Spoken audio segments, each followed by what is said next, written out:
Olá, bem-vindo, bem-vinda. Essa é a nossa aula 65 do estudo de Espiritismo, nível básico, para quem está começando a aprender a doutrina espírita, começando o seu estudo. E a gente, para quem está iniciando, de uma maneira geral, toda casa espírita que tem centro de estudo, e começa-se a aprender lendo o livro dos Espíritos. E é isso que nós estamos fazendo aqui também. Nós estamos lendo o livro dos Espíritos, do início até o final. Toda aula a gente lê um conjuntinho de perguntas e vamos gradativamente caminhando para o final. Essa já é a aula 65. Significa que tem 64 aulas para trás. Então, é sempre bom que você assista às aulas anteriores e, de preferência, assista na sequência. Na aula 1, por exemplo, nós falamos sobre o que é o Espiritismo, inclusive explicando os conceitos básicos do Espiritismo. É muito interessante você assistir e também falamos um pouquinho sobre a história do Espiritismo. Como é que tudo começou? Como é que Kardec começou? Como é que Kardec compilou o Livro dos Espíritos? Qual foi a técnica utilizada? Tudo isso a gente fala na aula 1. A aula 2 também é muito recomendada, porque a gente fala sobre Evangelho no Lar, que é muito importante. Todo espírita, todo mundo, de uma maneira geral, deveria fazer leitura do Evangelho em sua casa. E a gente recomenda, então, e lá na aula 2 a gente fala e mostra e dá exemplos práticos de como fazer o seu Evangelho no Lar. Então, se você não faz ainda, vale a pena assistir a aula 1, depois assista a aula 2 e aí assista na sequência. Mas bora lá, você pode assistir essa aula e depois volta para assistir as outras. Bom, a gente sempre faz aqui também uma leitura de uma página de abertura e nós estamos lendo o livro Caminho, Verdade e Vida. Esse livro que aparece aqui do lado do Livro dos Espíritos.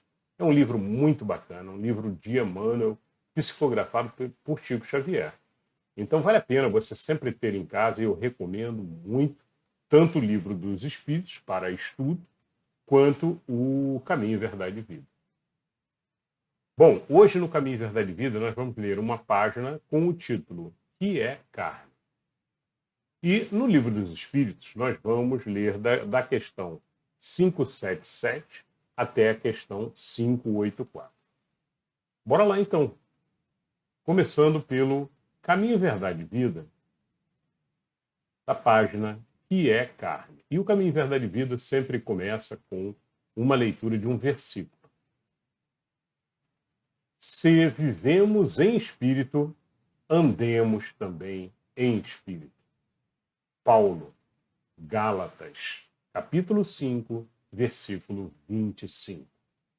Então esse é o trecho aqui, né? Se vivemos em espírito,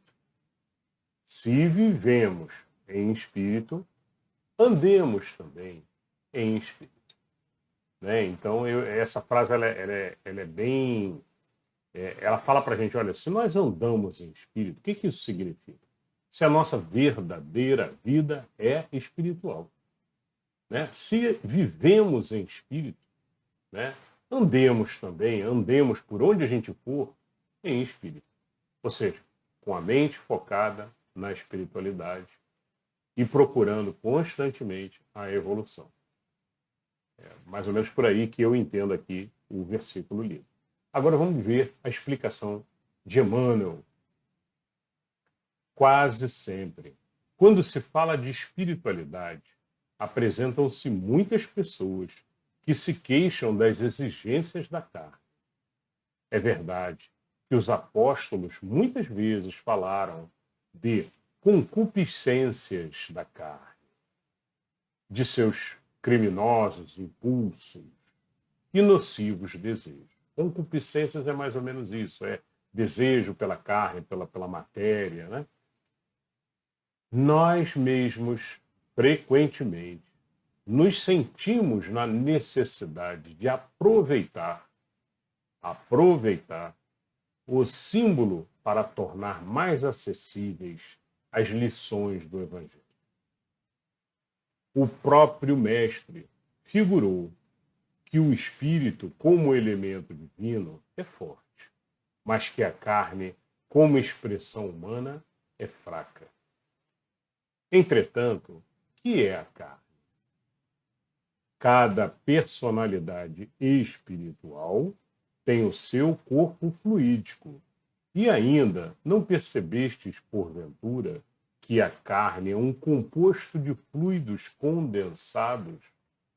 Naturalmente, esses fluidos, em se reunindo, obedecerão aos imperativos da existência terrestre, no que designais por lei de hereditariedade.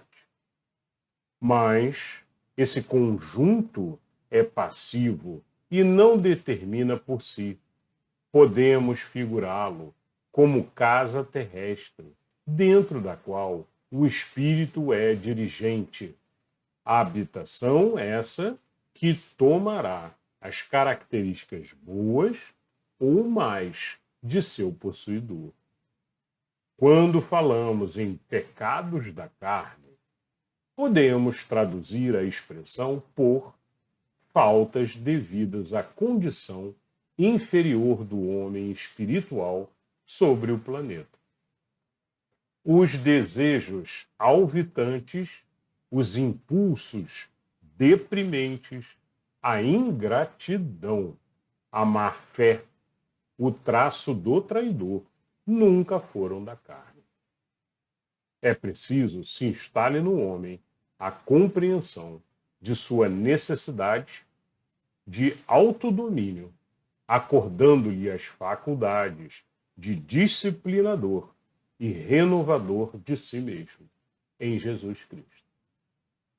Um dos maiores absurdos de alguns discípulos é atribuir ao conjunto de células passivas que servem ao homem a paternidade dos crimes e desvios da terra, quando sabemos que tudo procede do Espírito. Muito bem, excelente texto de Emmanuel, né? E basicamente ele dirige o seu texto, o seu entendimento aqui, querendo dizer que, olha, a carne é matéria, a carne não toma decisão nenhuma, então não adianta falar que isso é um desejo da matéria, isso é a culpa da matéria, né? Ou um pecado da matéria, um pecado da carne, né? Não existe o pecado da carne, o pecado é do espírito, é do ser que está ali no momento encarnado, em matéria. Ele está encarnado. Mas não significa que quem toma as decisões é a matéria. A matéria, ela o máximo que faz, ela o puxa. Ela o puxa com desejo, mas é o que Paulo falou, é o que Emmanuel falou aqui. Olha, é preciso se instale no homem a compreensão de sua necessidade de autodomínio, autocontrole, acordando-lhe as faculdades de disciplinador. Ou seja, quem manda é ele, né? Quem manda é o Espírito. Somos nós. E aí nós temos que, continua Emmanuel, e disciplinador e renovador de si mesmo em Cristo, em Jesus Cristo. Ou seja, constantemente fazermos um trabalho de retidão. Esse é o trabalho que a gente tanto fala aqui no canal, de manter-se em retidão, sem desviar no caminho. Né? Não importa se o amiguinho chamou para ir num local, se a amiguinha chamou para ir em outro local. Se aquilo ali foge da retidão, foge do caminho do bem, foge do caminho da espiritualidade, responda não. Mas eu vou perder o meu amigo. Perca. Jesus falou tantas vezes, não ter apego. Não ter apego, para que você consiga subir. Você não vai subir abraçado com os outros. Provavelmente, se abraçar com todos os outros, vai ficar estacionado. Porque estamos num planeta onde a maioria é mal. A maioria escolhe mal. A maioria está contaminada demasiadamente pelos desejos da matéria, desejos da carne. Então, para que você consiga fazer a tua evolução, em primeiríssimo lugar, faça a sua própria escolha. tome a rédea das tuas decisões. Paulo falou com outras palavras, né? A necessidade de autodomínio, como disse aqui Emmanuel. Emmanuel falou, olha, necessidade de autodomínio, né? E autodomínio é você tomar as suas próprias decisões. Não ir com os outros. Não deixar no automático o nosso subconsciente, o nosso cérebro. O nosso cérebro, segundo os cientistas, né? Pesquisas feitas, comprovam que hoje em dia nós automatizamos muitas das nossas tarefas e automatizamos também muitas de nossas decisões. É terrível, mas é verdade. Dizem que até 95% das nossas ações e decisões são automatizadas. Imagina 95% das decisões do dia são processos que o cérebro já age instantaneamente. Seja responder um bom dia que recebeu. Essa é uma otimização boa, uma automação boa. Porque um bom dia merece um bom dia de volta, né? Mas por que não dar um bom dia mais caprichado ainda? Nós não damos. Porque está no automático. Passar a marcha do carro quando você está dirigindo, né? Passar a marcha do carro, frear, acelerar de forma muitas vezes automatizada. Responder alguma coisa, sempre que ouve alguma coisa, falar uma frase padrão. Um texto padrão. Por vezes uma piada, uma gracinha, uma coisa engraçada que eu ouvi na novela ontem e guardei para utilizar e coloco em prática no dia a dia. Sem parar para julgar, olha, aquilo ali faz mal para alguém, é uma piadinha, é uma coisa que pode machucar alguém, então eu não vou falar. Então, tomar as rédeas, assumir o controle, é, acima de tudo, ligar o racional, ligar o nosso racional, ligado à nossa razão noética, que é aquela razão interna que a gente utiliza os conhecimentos que nós trazemos na nossa evolução de reencarnações após reencarnações. Ligar o racional, consultando a essa razão interna, essa sabedoria que nós trazemos dentro de nós, e tomar decisão sobre tudo o que nós fazemos. A começar pelos pensamentos que afloram na nossa mente. Se é um pensamento ruim, tira fora. Pensamento bom, ok. De repente falamos aquele pensamento bom, se for uma coisa boa, para todos, né? Trabalhar com afetividade para todos que estão ao seu redor, né? E com isso construímos, então, uma vibração maravilhosa ao nosso redor e a todos os nossos familiares. Esse é o caminho que a gente tem que constantemente procurar. Não é um estalar de dedos, é um trabalho que é gradual, a gente tem que exercitar, da mesma maneira que vai na academia para fazer exercício, exercitar o trabalho mental. Não deixar no automático. Eu vi essa piadinha lá na série que eu estou acompanhando, eu vi essa piadinha, eu vou usar hoje, vou usar. Mas você parou para pensar se isso pode machucar alguém? Se pode ser uma palavra não boa, que não vai jogar para frente, porque às vezes não machuca nem ninguém, mas você joga para frente uma ideia ruim, uma maledicência, como já falamos aqui, que a gente tem que evitar. Maledicência não é só falar mal dos outros, é falar mal das coisas, ser pessimista. Isso é maledicência. Evitar o pessimismo, positividade sempre. Falar coisas boas. Quando a gente é pessimista, a gente fica o tempo inteiro falando coisa ruim. E por que tudo isso? Né?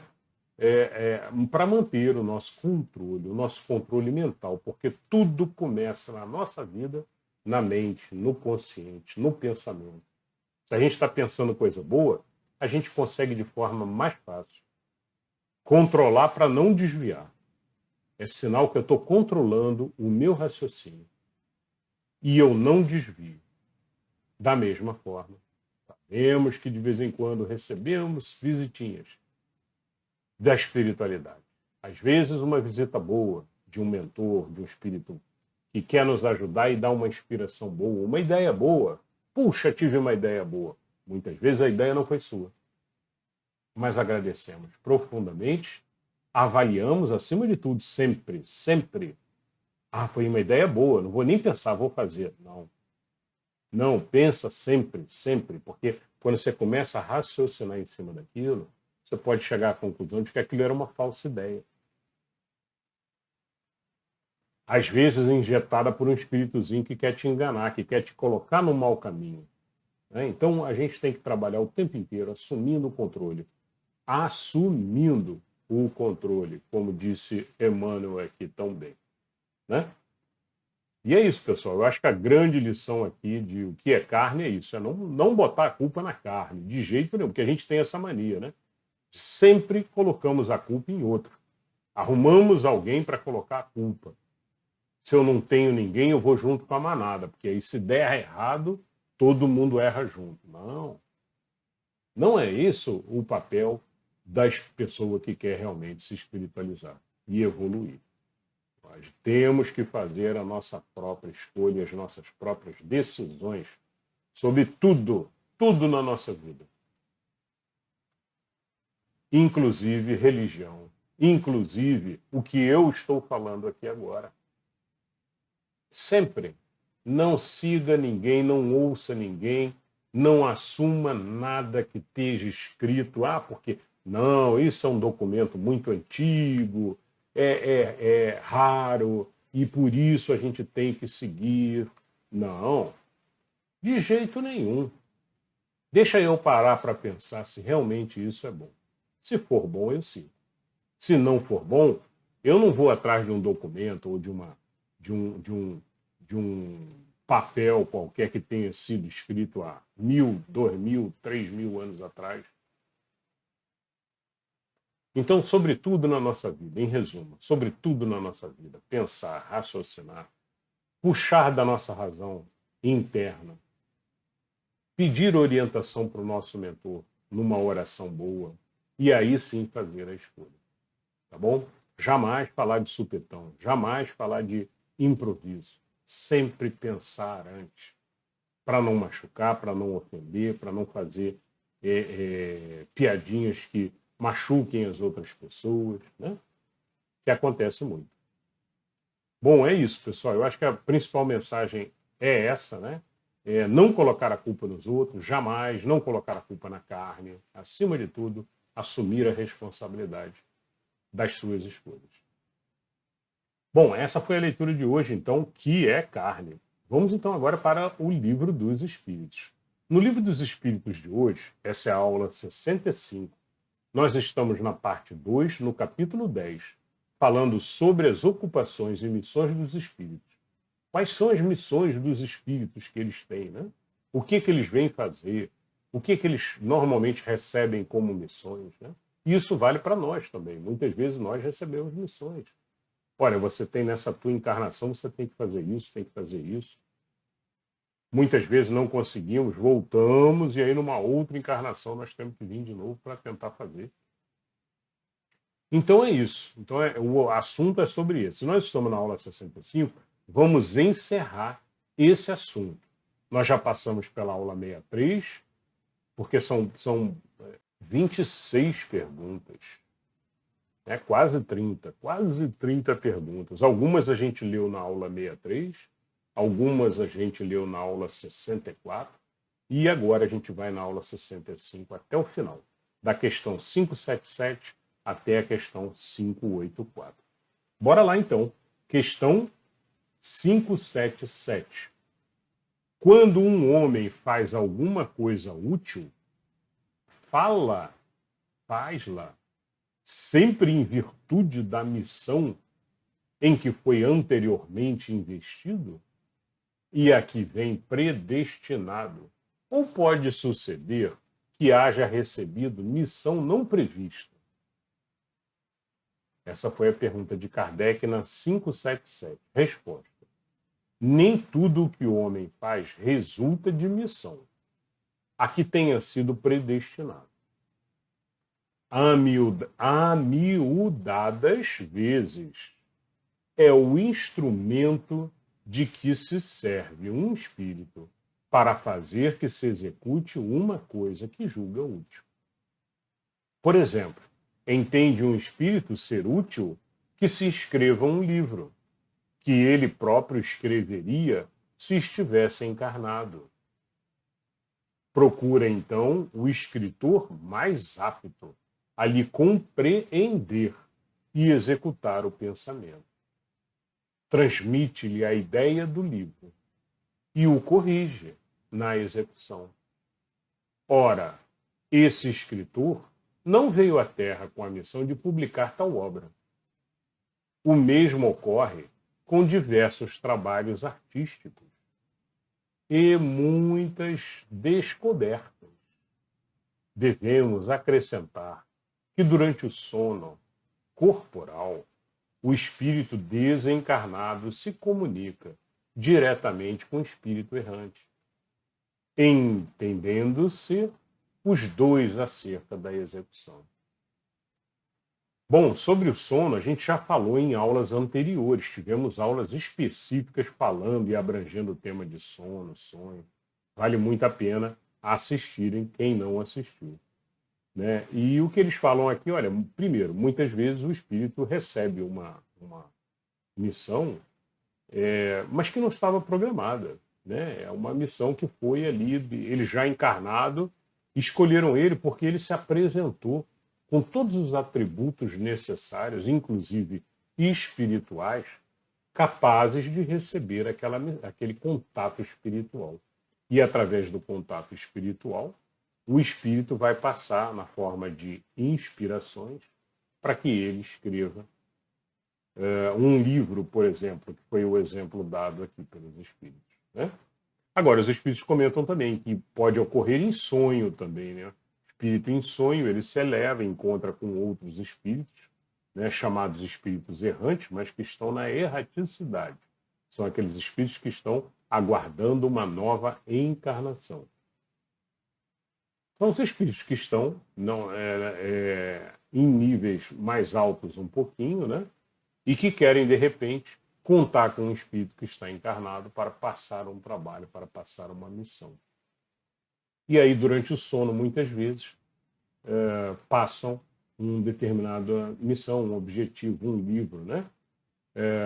E aí aquele espírito vem com esse objetivo.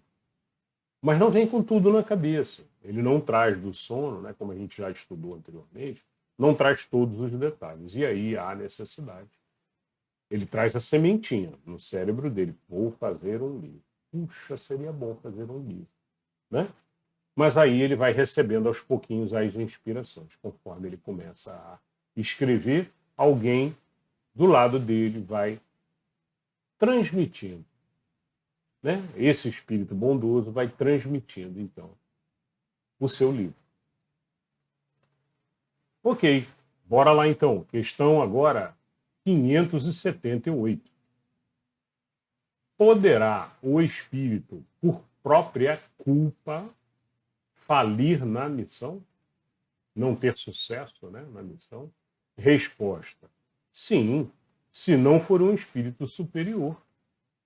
Se for um espírito superior, dificilmente vai errar, dificilmente vai sair da retidão, dificilmente vai desviar da sua missão. Até porque é um espírito que, ele mesmo na matéria, ele consegue se expandir, tanto durante o sono, como também direcionar o seu estado na matéria, a sua encarnação, para uma encarnação espiritualizada, né? E aí eles falam aqui, olha, se for um espírito superior, ele provavelmente não vai falhar, né? Mas se for um espírito inferior, as chances de falhar são muitas. Desviar, de ser desviado muitas vezes, né? Por isso é que é muito importante a gente manter a retidão.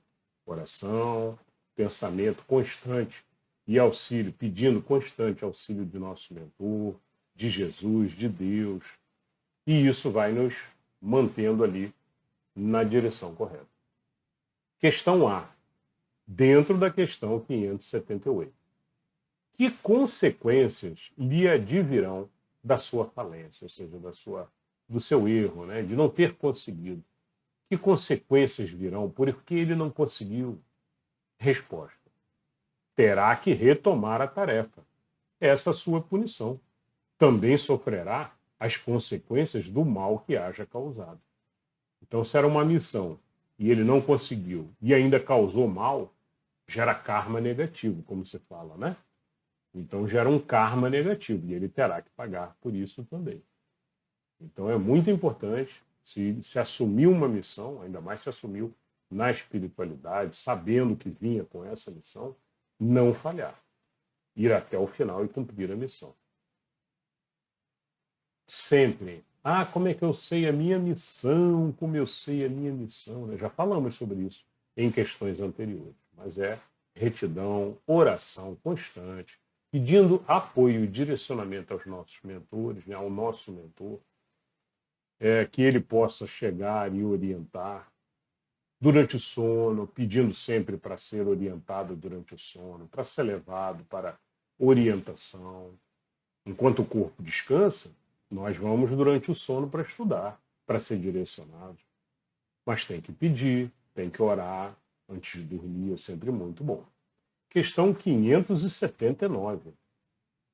Pois se é de Deus que o Espírito recebe a sua missão, como se há de compreender que Deus confie missão importante e de interesse geral a um espírito capaz de falir?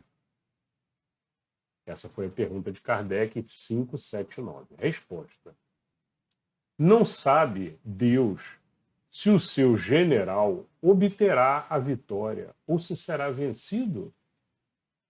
Sabe-o, crede, e seus planos, quando importantes, não se apoiam nos que hajam de abandonar em meio à obra. Toda a questão, para vós, está no conhecimento que Deus tem do futuro, mas que não vos é concedido. Então, muito bem. Então, o que ele está falando aqui, naturalmente, é sobre as grandes missões, né? Missões, assim, que realmente exigem um ser ali elevadíssimo, né? Um ser de luz, um ser puro, né? Um espírito puro. Essas grandes missões, Deus não vai conceder a qualquer um, de qualquer nível, né? Ele vai selecionar quais que não vão falhar.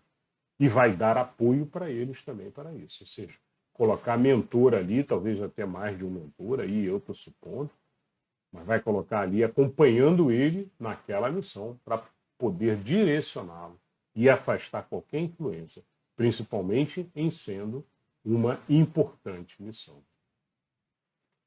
Muito bem, vamos então agora a 580. O espírito que encarna para desempenhar determinada missão tem apreensões idênticas às de outro que o faz por provação? Resposta: não, porque traz a experiência adquirida. Então, o espírito que encarna para desempenhar determinada missão tem apreensões idênticas de outro que faz por provação, ou seja, ele está ali por provação, é uma prova que ele está passando, né? Aí a resposta é, olha, não, porque ele traz uma experiência já adquirida, né? De outras encarnações. Muito bem, questão agora 581. Pergunta: certamente desempenham missão os homens que servem de faróis ao gênero humano, que o iluminam com a luz do gênio. Entre eles, porém, alguns há que se enganam e, de par com grandes verdades, propagam grandes erros. Como se deve considerar a missão desses homens? Resposta: como falseadas por eles próprios. Estão abaixo da tarefa que tomaram sobre os ombros. Contudo, mister se faz levar em conta as circunstâncias.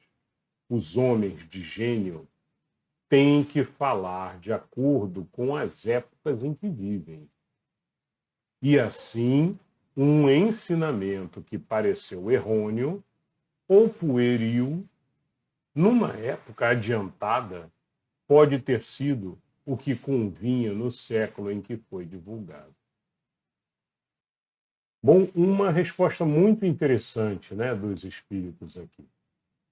A pergunta de Kardec foi basicamente, olha, e sobre os homens, né, que trazem uma determinada missão para serem um farol de direcionamento, né, ou seja, para servirem como mostrando um caminho para uma sociedade ou para um povo, né?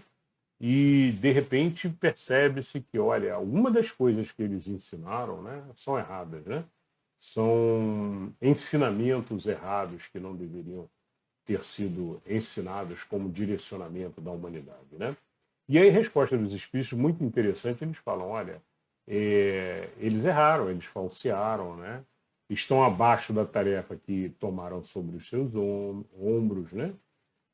Contudo, é importante observar o seguinte, os homens de gênio, e toda vez que eu falo os homens de gênio, o homem espiritual, né? O homem que achou a sua espiritualização, né?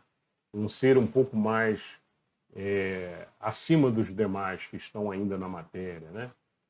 Então, os homens de gênio têm que falar de acordo com as épocas em que vivem. E assim, um ensinamento que pareceu errôneo, né?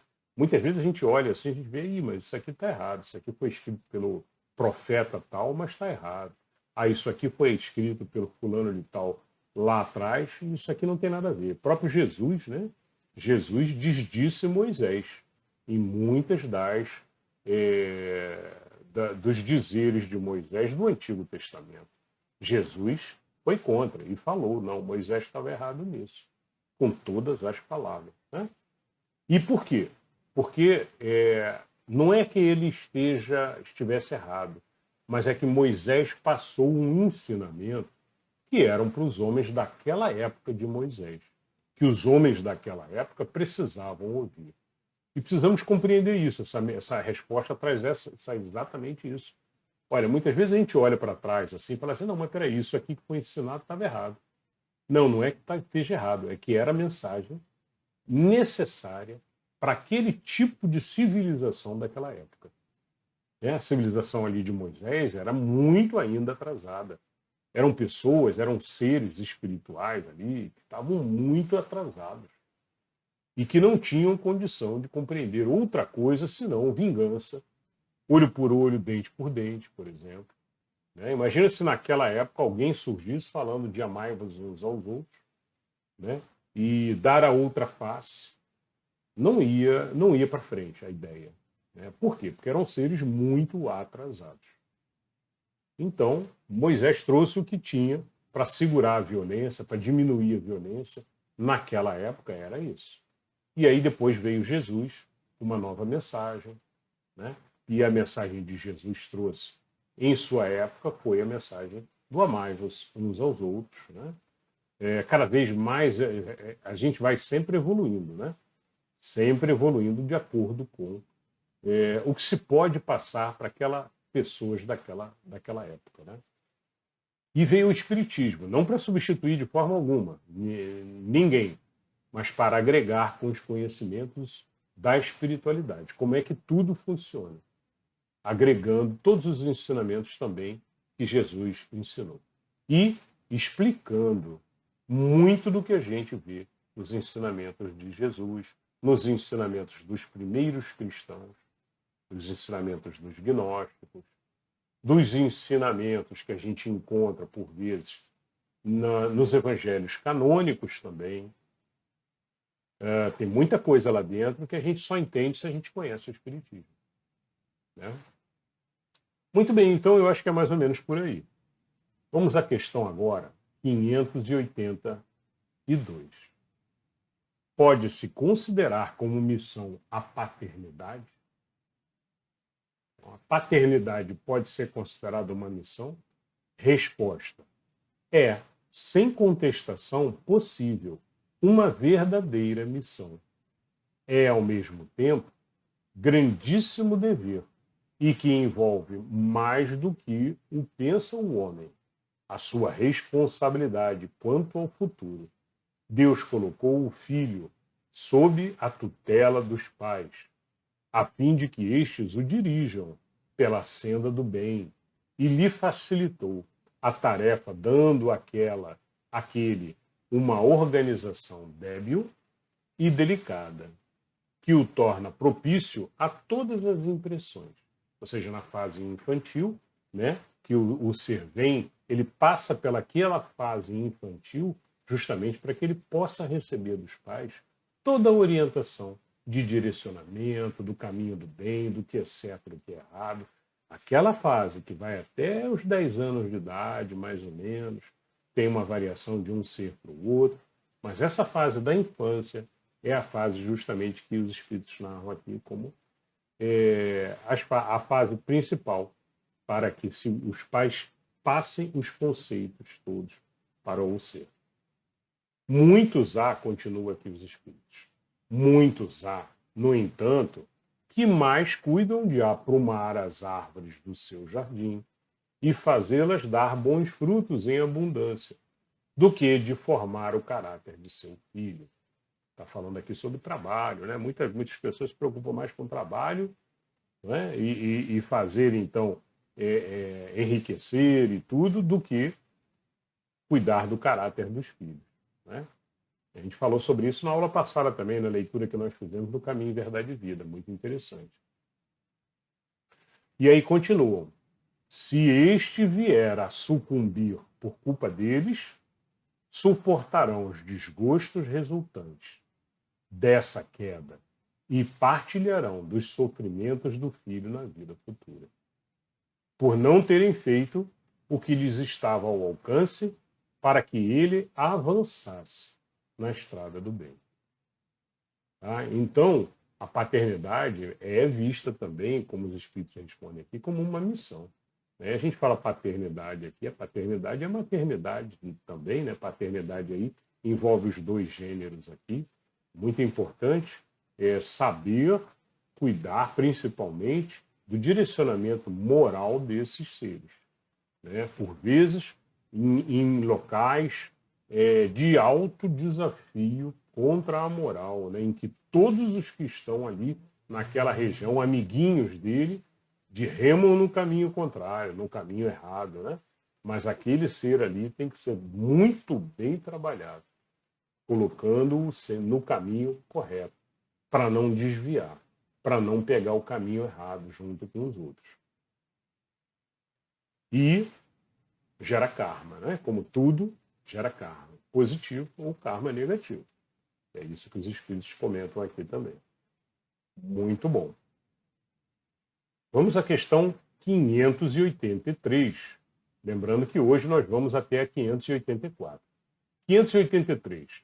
São responsáveis os pais pelo transviamento de um filho que enreda pelo caminho do mal, apesar dos cuidados que lhe dispensaram?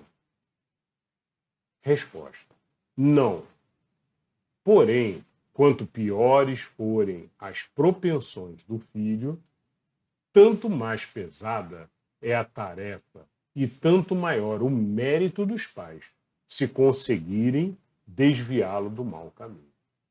Então, o espírito já vem de outras encarnações, né? O espírito, ele é uma criancinha, ele tem essa etapa ali que ele fica sob um manto ali adormecido, que é o manto da infância, né? E quando ele chega ali a 10, 11, 12, entra na adolescência, ele começa a descobrir esse manto, começa a se achar como ser, começa a puxar, então, os seus sentimentos reais, que estavam ali amortecidos, né? E aí ele começa a trazer o ser real cada vez mais para fora. Mas esse ser real confronta com tudo que os pais passaram para ele.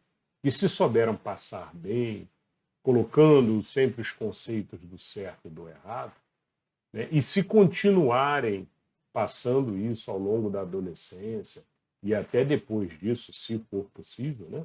Ou seja, se o filho permitir, ele vai se acertar, vai pegar o caminho do bem, né? E sempre, pessoal, com oração, com evangelho no lar, né? E isso sempre ajuda aí a, a botar todos na mesma vibração, no mesmo caminho, no mesmo sentimento, né? Ou seja, mostrando a todos qual o caminho correto aí da retidão.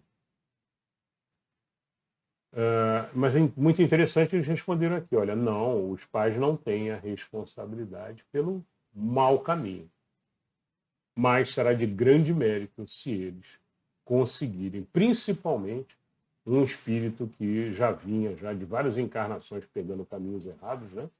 Se eles conseguirem pegar e esse ser colocar no caminho do bem, um grande mérito aí vão receber. 583A. Então tem uma pergunta A dentro da 583. Se um filho se torna homem de bem, não obstante a negligência ou os maus exemplos de seus pais, tiram estes daí algum proveito? Resposta dos espíritos: Deus é justo. Né? Então, Deus é justo aqui, eu entendo que, olha, existe uma justiça divina que olha por tudo e por todos, né? E vai ver, olha, ele teve mérito, né? O filho, às vezes, já é um espírito que já de bem, que já traz o bem dentro de si. Mesmo que os pais não tenham ajudado em absolutamente nada, né? E ele tomou o caminho do bem, será que os pais vão receber algum benefício? Algum proveito disso, né? Algum mérito nisso? E aí a resposta dos espíritos foi: Deus é justo. Somente isso. Essa foi a resposta. Eu, pessoalmente, aqui eu entendo que, olha, não vão receber mérito porque não tem mérito aí, né? O espírito já trouxe já isso dentro dele e se manteve na retidão.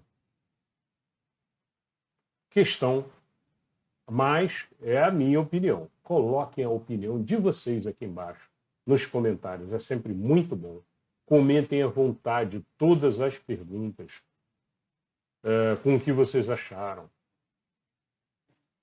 Vamos agora à questão 584.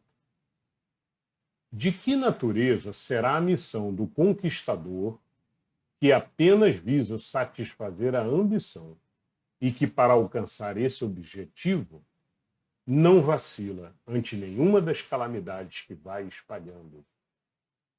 Resposta: a maioria das vezes, não passa de um instrumento de que se serve Deus para cumprimento de seus desígnios, representando essas calamidades um meio de que se utiliza para fazer que um povo progrida mais rapidamente.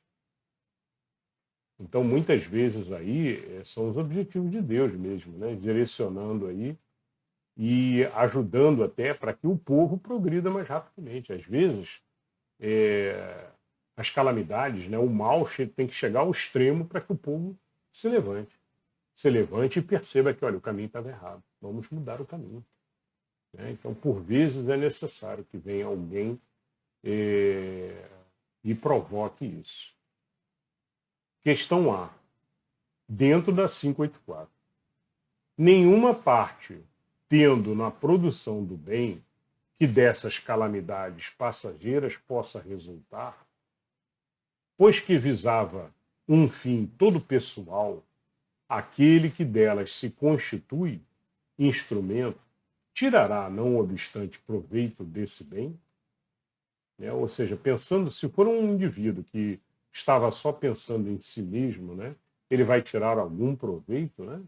E aí a resposta é: cada um é recompensado de acordo com as suas obras, com o bem que intentou fazer e com a retidão de suas intenções. Então essa resposta é muito interessante porque ela fala sobre intenções. Intenções. E aí é um aprendizado que a gente não tinha feito ainda em nenhuma outra pergunta, surgiu agora, que é a questão da intenção. A intenção, ela ameniza problemas. Então, se você errou, mas você tentou muito, e você tinha uma boa intenção, mas apesar da intenção ser boa, o resultado foi ruim. Também acontece. Então a intenção ameniza o problema que você causou, ameniza o teu débito. Ou, por vezes também, ela aumenta também o teu mérito. Né? Porque às vezes o que você fez não gerou muita coisa, mas você tinha uma intenção muito maior, muito boa, mas o teu esforço foi muito grande. Né? E então a intenção ela ajuda muito nisso. Tá? Ela não anula o karma, mas ela interfere no karma. Então a intenção ela sempre acaba afetando o karma. E Deus leva em consideração a sua retidão e a intenção que você teve, sempre. Tem uma explicação aqui que eu acho que vale a pena ler. Né? Os espíritos encarnados têm ocupações inerentes às suas existências corpóreas. No estado da erraticidade ou de desmaterialização, tais ocupações são adequadas ao seu grau de adiantamento. Uns percorrem os mundos, se instruem e preparam para a nova reencarnação. Outros, mais adiantados, se ocupam com o progresso, dirigindo os acontecimentos e sugerindo ideias que lhes sejam propícias. Assistem aos homens de gênio que concorrem para o adiantamento da humanidade. Outros encarnam com determinada missão de progresso. Outros tomam sob sua tutela os indivíduos, as famílias, as reuniões, as cidades e os povos, dos quais se constituem os anjos guardiães, os gênios protetores e os espíritos familiares. Outros, finalmente, presidem os fenômenos da natureza, de que fazem os agentes diretos. Os espíritos vulgares, os espíritos simples, né, se imiscuem em nossas ocupações e diversões. Os impuros ou imperfeitos, aqueles que estão na base da pirâmide, né, de elevação, aguardam em sofrimento e angústias o momento em que praza a Deus proporcionar-lhes meios de se adiantarem. Se praticam o mal, é pelo despeito de ainda não poderem gozar do bem. Muito bem, pessoal. Então é isso. Explicação belíssima aí, né? Fala muito aqui sobre aonde cada um atua, depende muito, mais uma vez, depende muito da elevação do ser, né? Alguns controlam a natureza, outros recebem responsabilidade de missões de gestão de povos, né? Direcionamento de povos e até do planeta todo, né?